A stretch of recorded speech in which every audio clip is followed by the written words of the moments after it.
waxaynu u baahannahay caaliyul himma waa qof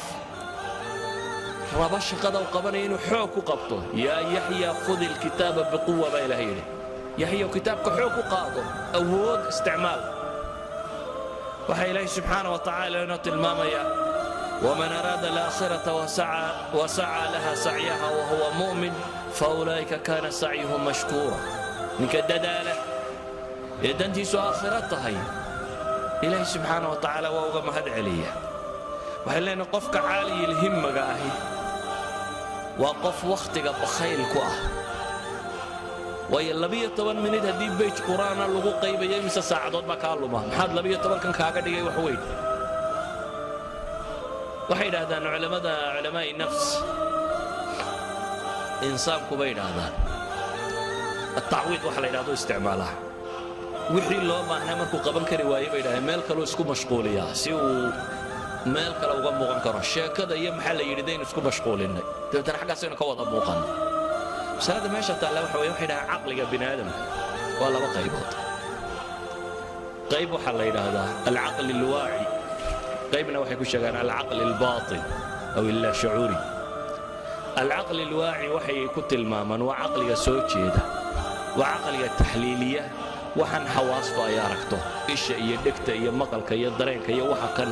ka warrama fakera wax sheega caqlina waxaa la yidhaha waa caqli albaatinka caqli albaatinku waxay yidhaahdaan waa xajmi aad u weyn isagu caqli alwaaciguna waa wax yar bay yidhaahdaan laakiin waxaa yar baa hogaamiye bay yidhahdaan caqli alwaacigu markaa wuxuu u dhigmaa bay yidhahdaan waa naakhuudaha doonta wada doon weyn buu wadaa laakiin isagu waa naakhuudo yar caqli albaatinka waxa la geliyaa ma lumaan waxaad see u baahantahay inaad ka dhaadhiciso shaygu markuu caqlulbaatinka caqlulwaaciga ka sare waa kan fakere ee taliya ee warrama ee warka sheega laakiin intaad soo jeedana wuu soo jeedaa markaad hurdanaysna wuu seexdaa wuu maqan yahay caqlilbaatinku isagu ma seexdo habeen iyo maalinba wuu soo jeedaa wixii loo dhibana waa ilaaliyaa caqli albaatinka waxa wax loogu dhiibaa ku celcelin iyo ka dhaadhicin altasdiiq watakraar baa ugu badan bay yidhahdaan in la fahamsiiyo laga dhaadhiciyo laguna celceliyo isagu bay yidhahdeen wuxuu gacanta ku dhigo wuxuu ka dhigaa dabeeca iyo sajiya iyo caada iyo suluuk buu bedela yacni dhaqan buu bedela maalan waxaa laguu sheegay xadiid الnabi calayhi الsalaatu wasalaam oo ah in midigta wax lagu cabo wax lagu cuno wax lagu qaato socanka maaha xadiidkaasaynu haynaa maalinta koowaade xadiidka laguu sheegay sheekhu kitaabka dhigaya adag fadhiday waad fahamtay xadiidkii hadhow markaad maqaaxida tagtaan shaah dalbataan umad bidix iska yara qaado markaasuu sheekhu yidhi ka daayo midigta ku cab aad iska dhigto midigtaad ku qaado waan ilaaway baa tiri sheekh midigtaad iska cabta saddex afar shanta casho hore marna bidixdaad ku yara qabanaysaa marna midigto markaad dhexda maranaysa umaad xasuusanaysaa aad dhegaysaa masoonaysa war shaydaan baa nala cabay midigtaad ku qaadanaysa laakiin markaad muddo waddo automatic bay isu beddeshaa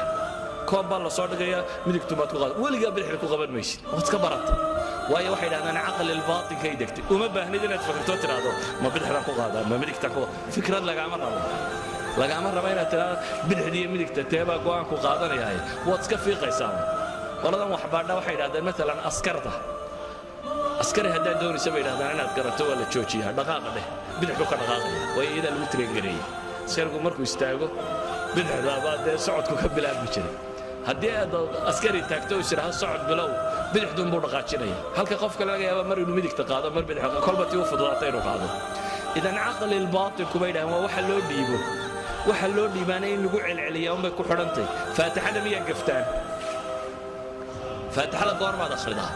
adigoo aan soo jeedin baad akhridaa salaadaad xidhataa allahu akbar sidaad u wadwaday unbaa maskaxdu iska tagtaa faatixada wala daalintumaad miirowdaa soo ma jirto yaa akhrinayay ilaa adigu waad maqnayde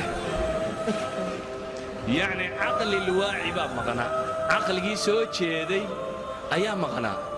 laakiin caqli albaatin baad u dhiibtay mar haddaad caqlulbaatinka u dhiibtay ma dayacanto waa iska wadaya isagu wala daalli intaad ku miirowday uun markuu marinayay waxaa la mida xifdigu markaa marna waa xifdi iska sariic oo intan yara saruun intaad dulka xaadisay caqli lwaacigaa haya